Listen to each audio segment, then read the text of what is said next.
Assalamualaikum warahmatullahi wabarakatuh. Halo semuanya, gimana nih kabar kalian hari ini? Semoga selalu dalam keadaan sehat dan tetap semangat ya.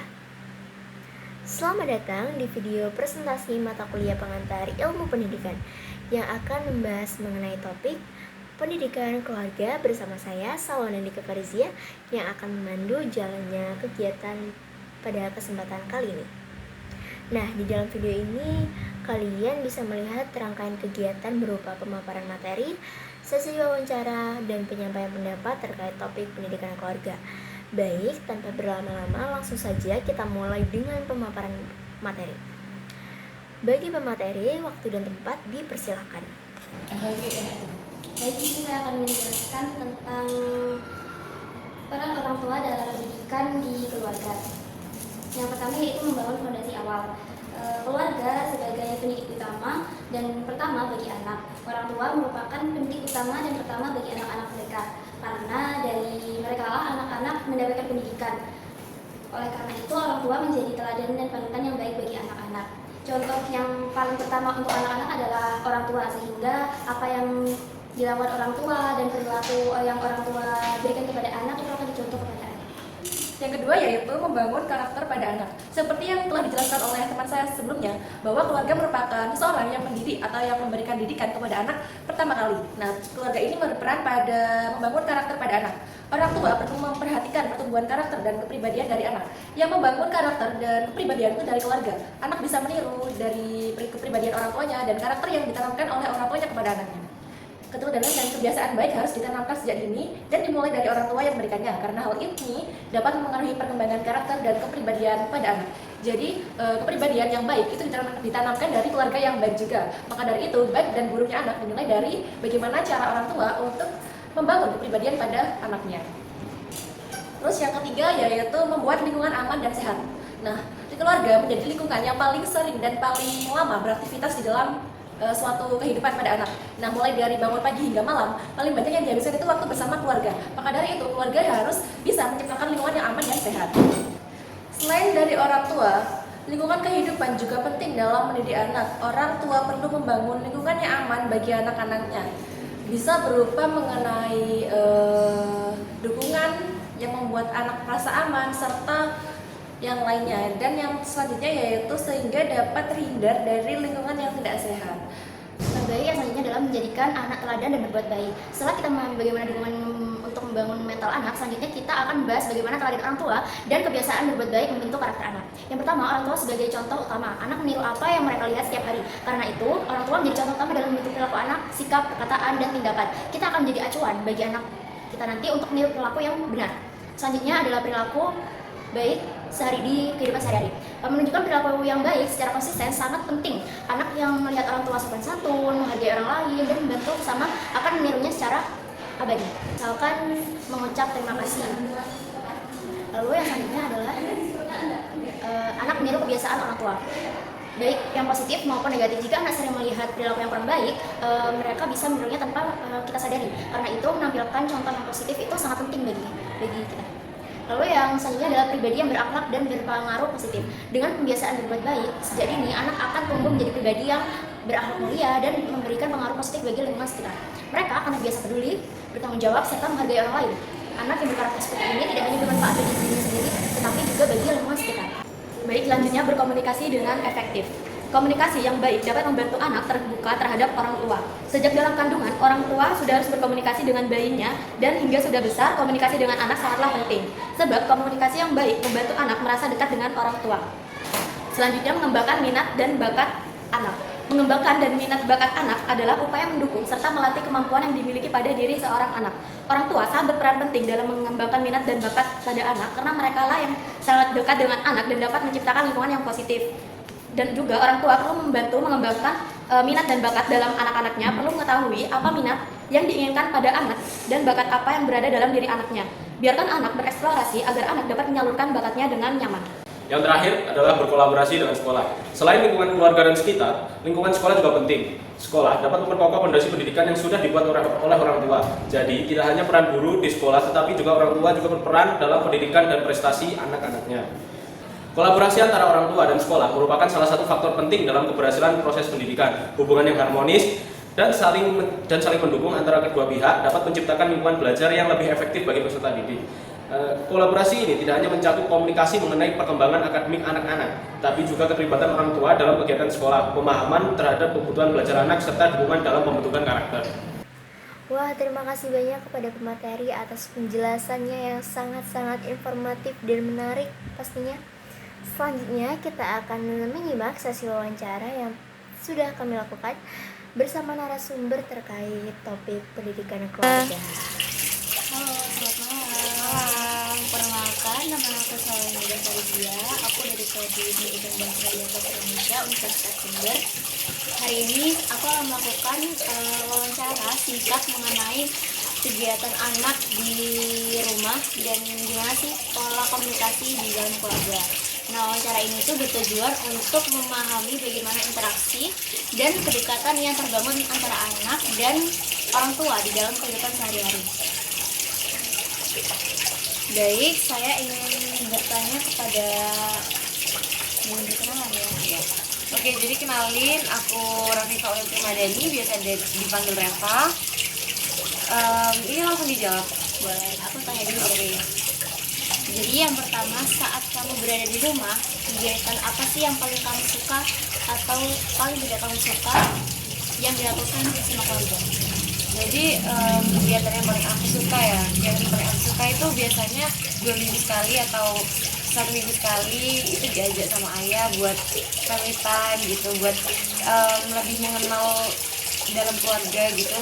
Apalagi kalau misalnya Senin sampai Jumat kan nggak ada waktu buat kumpul bareng, apalagi aku sekarang udah sibuk kuliah nih, adikku juga sibuk sekolah, ayahku kerja, jadi mau kan sendirian di rumah. Jadi gimana caranya 1 minggu itu kita sempatin buat ngomong 1 hari full bener-bener kayak family time gitu. Itu yang hal paling aku suka waktu di rumah. Kalau yang tidak kamu suka ada nggak kira-kira? Kalau hal yang aku nggak suka itu mungkin waktu itu aja gitu, misalnya adikku yang buat salah atau apa, itu waktu itu aja. Tapi kalau yang benar-benar nggak suka itu mungkin nggak ada. Terus yang kedua, gimana sih cara kamu dan keluarga itu meluangkan waktu saat akhir pekan? Biasanya kamu ngapain aja, atau pergi kah, atau di rumah aja kah, atau makan-makan kah gitu? Mungkin Ya yang tadi aku bilang itu 2 minggu sekali atau seminggu sekali, itu bisa renang atau cuma ke kafe gitu. Tapi kadang lebih banyak waktu buat pulang kampung ke Semboro. Semboro itu tempat tinggalnya ayahku, jadi kita pulang ke sana buat nemuin kakek sama nenekku. Lebih banyak waktu ke sana sih, kayak di sawah kayak gitu. oh iya, jadi teman-temannya lebih banyak di rumah nih. Iya. Oke, kalau momen yang paling berkesan nih buat kamu bersama keluarga apa?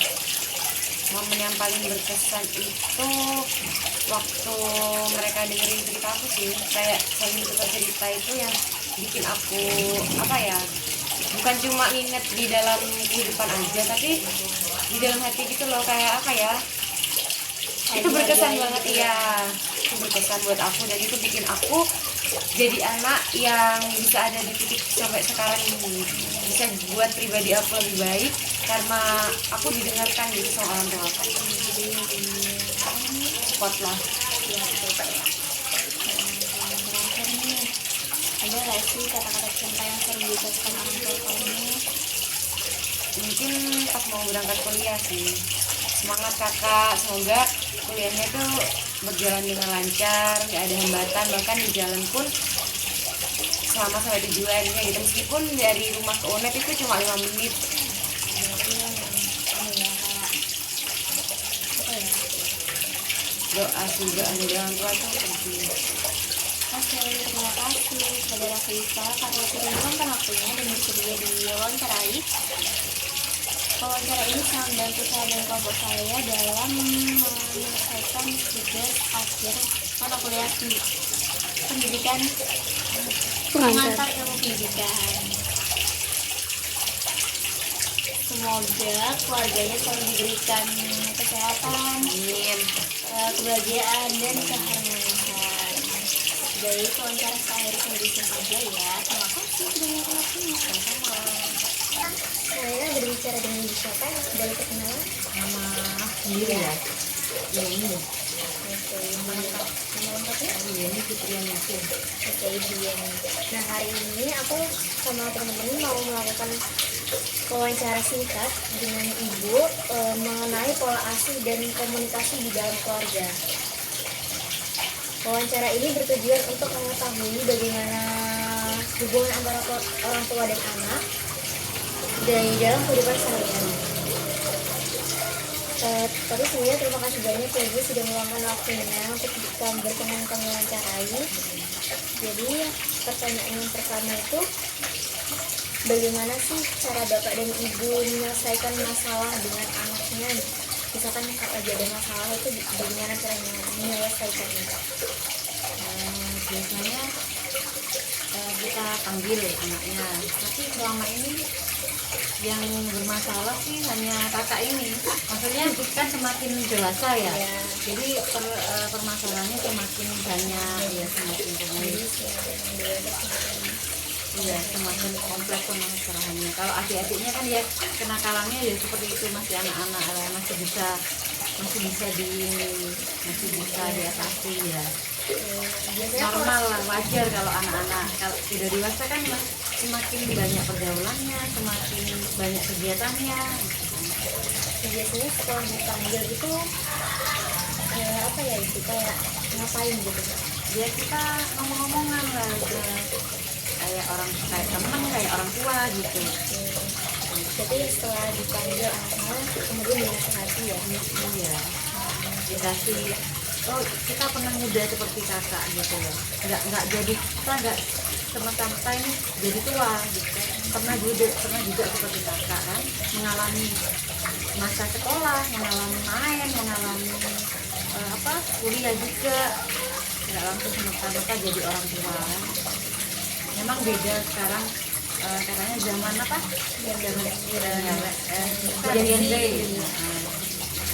Memang beda, memang nggak sama dengan kita dulu sama sekarang. Cuman kan kita yang penting itu pertama ibadahnya, akhlaknya gitu yang penting, dan tata krama itu yang dipegang gitu. Setelah itu biasanya kan ada kita hari makanya kan ini apa kuliah, dia sekolah, akhirnya bekerja. Nah itu gimana sih caranya bagi waktu dalam antara pekerjaan dengan keluarga seperti itu? Misalnya ya setiap weekend itu, atau meskipun nggak weekend, kalau ayahnya pas pulang sore itu kadang-kadang ya udah lama ya kita nggak ajak anak-anak keluar gitu, jadi diajak mana sekedar makan di pinggir jalan gitu. Ya, itu tidak harus weekend gitu. Iya, nggak harus weekend, kadang kan weekend juga punya kesibukan sendiri-sendiri, terutama yang maba ini. Biasanya dari ini Ini kan udah agak lama sih nggak ikut ke Semboro. Ini kan tiap hari malam minggu itu atau minggu pagi ke Semboro ke rumah neneknya. Jadi lama udah nggak ikut. gara-gara itu. Iya, kesibukan maba ya. Nggak harus weekend sih, cuman kadang-kadang kalau pas ayahnya longgar, ada waktu, ada rezeki, udah lama nggak ngajak anak-anak keluar lah, meskipun hanya ke mall, cuman jalan-jalan aja, nggak belanja, terus pulangnya makan gitu. Atau kadang ke itu senengannya anak-anak itu ke mana kak, ada SMA atau SMJ gitu. Kalau menurut ibu nih kebahagiaan bersama keluarga atau di dalam keluarga itu seperti apa? Kalau menurut kita sih anak-anak itu lancar sekolahnya, terus nggak lupa sama ibadahnya itu, sama keluarga yang selain di rumah ini, terutama sama tetangga. Berarti kebahagiaan ini yang kayak seperti yang sudah kita katakan awal tadi, yang kayak budaya ini, budaya baik, terus bergaul dengan sama gitu. Iya, yang pokoknya meskipun berbeda zaman sekarang, tetap megang teguh itu. Insya Allah kedepannya masih terkontrol gitu ya. Sekarang kan gini ya apa, banyak kos-kosan yang nggak ada ibu kosnya kan. Mudah-mudahan kita semua kan masih bersama kalian, masih punya pegangan itulah, kuliahnya juga lancar gitu. Baik Ibu, terima kasih sudah meluangkan waktunya untuk diwawancarai. Informasi yang Ibu sampaikan barusan sangat membantu saya dan kelompok saya dalam menyelesaikan tugas pengantar ilmu pendidikan. Semoga keluarganya selalu diberikan kesehatan, kebahagiaan, dan keharmonisan. Wawancaranya saya akhiri ya Ibu. Terima kasih banyak sudah meluangkan waktunya. Nah, setelah melihat pemaparan materi dan hasil wawancara tadi, selanjutnya kita akan masuk ke bagian penyampaian pendapat dari setiap anggota kelompok mengenai tema yang sudah kita bahas nih teman-teman.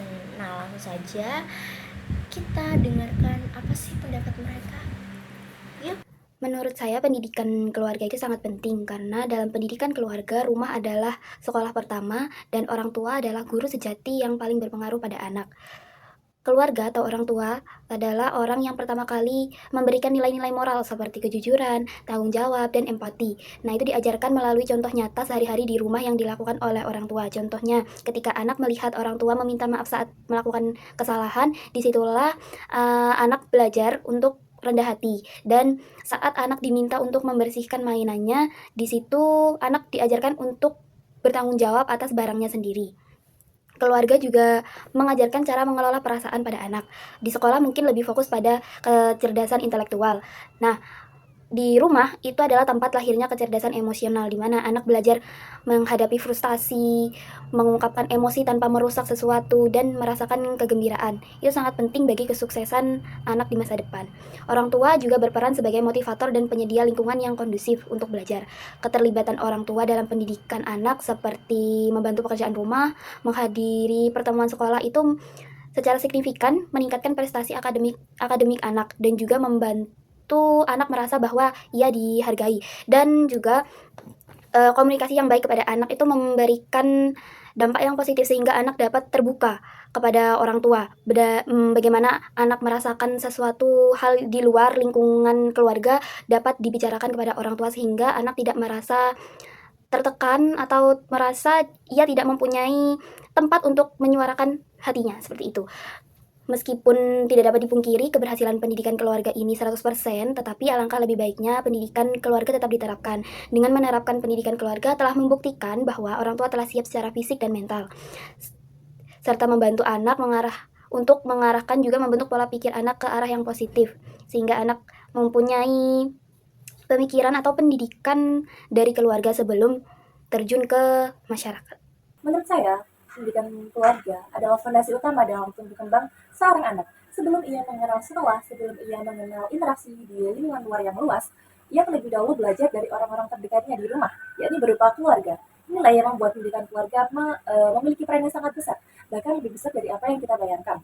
Anak adalah peniru yang luar biasa. Mereka belajar bukan hanya dari apa yang kita ajarkan, tetapi dari apa yang mereka lihat, dari apa yang mereka rasakan setiap hari. Karena itu, keluarga menjadi lingkungan pertama yang membentuk karakter, kebiasaan, serta cara anak memahami dunia. Ketika keluarga mampu memberikan contoh yang baik dalam hal kedisiplinan, nilai moral, kasih sayang, maupun komunikasi yang sehat, maka hal itu akan melekat kuat pada diri anak hingga ia dewasa. Menurut saya, pendidikan keluarga yang baik bukan hanya soal memberi arahan atau aturan, tetapi juga tentang bagaimana orang tua mampu menciptakan hubungan emosional yang hangat dan aman bagi seorang anak. Anak yang tumbuh dengan kasih sayang, penghargaan, dan perhatian yang cukup cenderung memiliki rasa percaya diri yang lebih baik dan lebih mampu mengelola emosi serta perilaku mereka.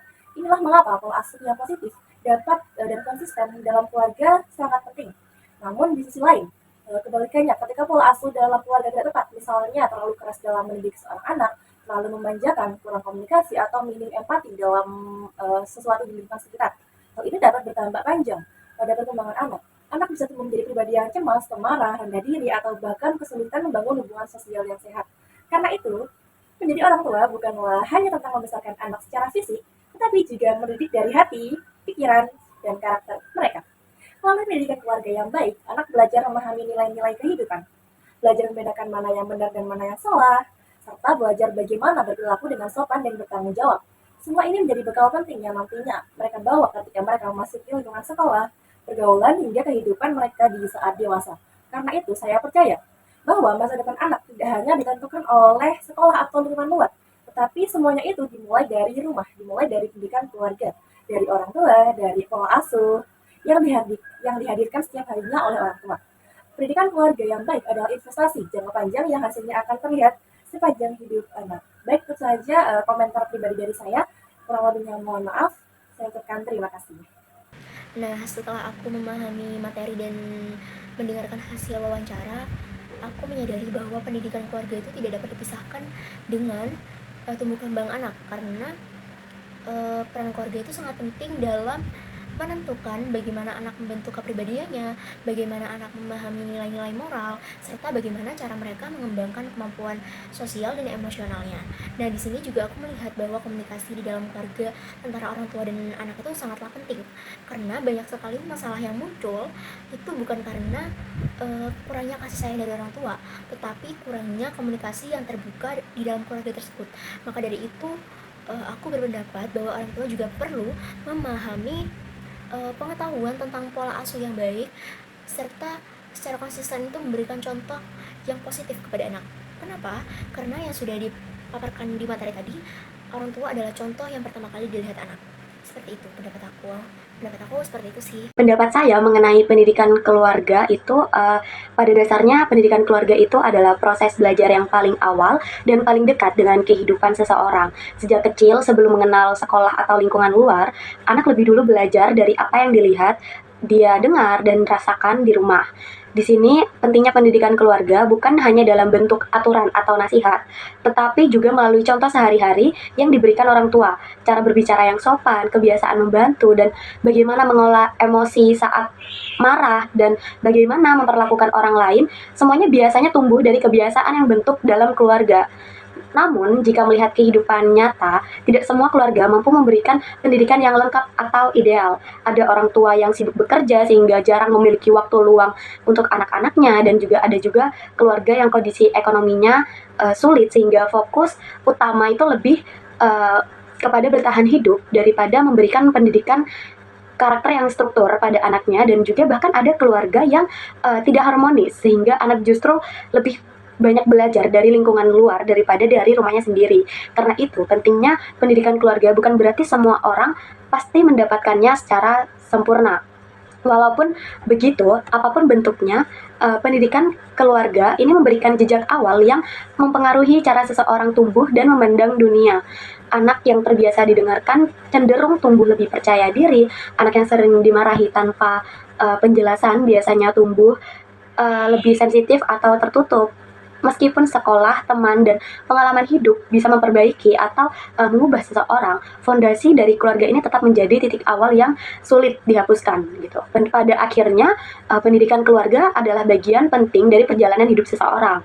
Meskipun setiap keluarga memiliki cara dan kondisi yang berbeda-beda, apapun kekurangannya, keluarga tetap menjadi tempat pertama yang membentuk cara seseorang melihat diri sendiri dan lingkungan sekitarnya. Meski pengaruh sekolah, teman, atau pengalaman hidup itu juga turut memperkaya perkembangan seseorang. Fondasi dari keluarga tetap menjadi pijakan awal yang memberi arah. Karena itu, memahami pentingnya pendidikan keluarga bukan hanya soal menyadari perannya, tetapi juga tentang bagaimana kita berusaha menjadi bagian yang lebih baik dalam keluarga kita sendiri, baik sebagai anak maupun sebagai orang tua di masa depan. Semoga pemahaman ini membuat kita lebih sadar bahwa setiap nilai dan kebiasaan kecil kita di rumah bisa berdampak besar bagi perjalanan hidup seseorang. Terima kasih. Pendidikan keluarga merupakan fondasi utama dalam pembentukan karakter dan perkembangan sosial emosional anak. Sebelum anak mengenal lingkungan sekolah yang lebih luas, pendidikan keluarga itu menjadi ruang pertama bagi anak untuk belajar nilai, norma, dan juga pola perilaku melalui interaksi sehari-hari yang biasanya diterapkan oleh orang tua. Orang tua menanamkan dasar-dasar moral, kedisiplinan, tanggung jawab, serta cara berkomunikasi yang sehat. Dengan demikian, pendidikan keluarga berperan sebagai pijakan awal bagi pembentukan kepribadian bagi sang anak dalam menerima pendidikan formal. Selain itu, pendidikan keluarga juga berfungsi sebagai sistem pendukung ataupun support system yang berkelanjutan. Anak tidak hanya belajar di sekolah, proses belajar dapat dilakukan di rumah dengan cara dengan cara menyelesaikan tugas atau menghadapi masalah. Ketika orang tua terlibat aktif, misalnya menunjukkan sikap positif terhadap belajar, memberikan bimbingan emosional, dan juga membangun rutinitas yang teratur, anak akan cenderung memiliki motivasi belajar yang lebih tinggi, sikap adaptif, serta regulasi diri yang lebih baik.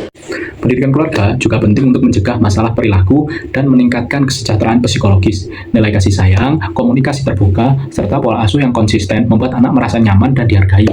Rasa aman inilah yang menjadi dasar tumbuhnya kepercayaan diri dan keterampilan sosial yang dibutuhkan dalam berinteraksi di luar rumah. Pada akhirnya, pendidikan yang dimulai dari keluarga akan memperkuat keselarasan antara nilai rumah, nilai sekolah, nilai masyarakat. Ketika keluarga membangun kolaborasi dengan lembaga pendidikan, proses belajar anak menjadi lebih komprehensif dan juga berkesinambungan. Oleh karena itu, pendidikan keluarga tidak hanya penting, tetapi juga menjadi kunci keberhasilan dari anak. Oke, terima kasih banyak teman-teman sudah menonton video ini sampai habis. Semoga apa yang kami sampaikan dapat bermanfaat dan bisa menambah wawasan teman-teman mengenai pendidikan keluarga. Sampai jumpa di video selanjutnya. Wassalamualaikum warahmatullahi wabarakatuh.